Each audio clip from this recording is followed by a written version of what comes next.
নিজেকে সবসময় খুশি রাখতে চাও, তাহলে কারো কাছ থেকে কোনো কিছু আশা করো না। পুরুষ বাঁচে অন্যের জন্য, পুরুষ কখন সফল হতে চায় মা বাবার জন্য, কখনো প্রিয় মানুষকে পাওয়ার জন্য, কখনো খেটে মরে স্ত্রী সন্তানের জন্য। যখন নিজের জন্য বাঁচতে চায় তখন তার সময় থাকে না। এক ব্যক্তি স্ত্রীর ৪৫ বছর বয়সে মৃত্যু হলো। সবাই যখন দ্বিতীয় বিয়ের পরামর্শ দিল, উনি তখন বললেন, স্ত্রীর সবচেয়ে বড় উপহার ছেলে আছে, ওকে নিয়েই কেটে যাবে। ছেলে যখন বয়স হলো, ছেলেকে সব ব্যবসা বুঝিয়ে দিয়ে কখনো নিজের আর কখনো বন্ধুর অফিসে সময় কাটাতে লাগলেন। ছেলের বিয়ের পর উনি আরও বেশি একাকিত্ব হয়ে পড়লেন। তখন পুরো বাড়িতে বৌমার অধিকার দিয়ে ছেলের বিয়ের ১ বছর পর উনি দুপুরে খাবার খাচ্ছিলেন। ছেলেও অফিস থেকে এসে হাত মুখ ধুয়ে খাওয়ার জন্য তৈরি হয়েছিলেন। ছেলে শুনতে পেল বাবা খাবার পর দই চাইল, আর বৌমা জবাব দিল, আজকে ঘরে দই নেই। খাবার খেয়ে বাবা বাইরে হাঁটতে চলে গেল। কিছুক্ষণ পর ছেলে তার বউয়ের সঙ্গে খাবার খেতে বসল। খাবারের পাত্রে ভরা দই ছিল। ছেলে কোনো প্রতিক্রিয়া না জানিয়ে খাবার খেয়ে অফিসে চলে গেল। কিছুদিন পর ছেলে নিজের বাবাকে বলল, আজ তোমাকে কোর্টে যেতে হবে, আর আজ তোমার বিবাহ হচ্ছে।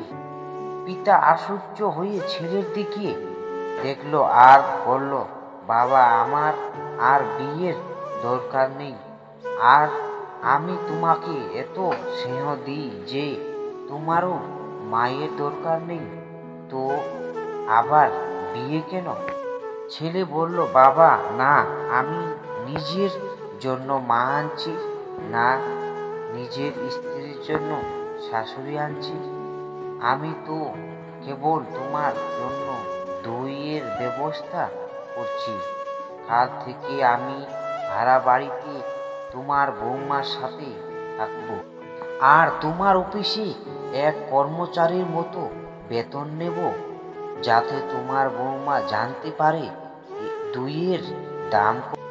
মা বাবা আমাদের জন্য একটি এমন কাণ্ড হতে পারেন, কিন্তু তারা আমাদের দয়া না, বরং আমরা তাদের দয়ায় বেঁচে আছি। ১০০ বছর বাঁচার জন্য ১০০ বছর বয়স হওয়ার প্রয়োজন নেই। শুধু একদিন এমন কাজ করে যাও যাতে লোক তোমায় ১০০ বছর পর্যন্ত মনে রাখে। বেশি চালাক মানুষের সমস্যা একটাই, তারা মনে করে তারাই বোঝে, কিন্তু আপনি যে তার চালাকি বোঝেন সেটা তারা বোঝে না। কোনো এক ব্যক্তিকে সাহায্য করলে সারা পৃথিবী বদলে যাবে না, কিন্তু যাকে সাহায্য করবে তার পৃথিবীটা অবশ্যই বদলে যেতে পারে। প্রয়োজনের থেকে বেশি ভালোবাসা পেলেই মানুষ অবহেলা করতে শুরু করে, তাই কাউকে অতিরিক্ত ভালোবাসতে নেই। কোনো মহিলার গোপন জায়গা দেখতে চাইলে এই কাজগুলো করুন। নাম্বার 1, তার সাথে মিষ্টি মিষ্টি কথা বলতে বলতে একটু রোমান্টিক হয়ে গিয়ে গোপন বিষয় নিয়ে কথা বলতে শুরু করুন। নাম্বার 2, তার সব রকম কাজের এবং শরীরের সব কিছু প্রশংসা করুন। নাম্বার 3, তার ছোট ছোট ইচ্ছাগুলো জানার চেষ্টা করুন এবং সেগুলো পূরণ করুন।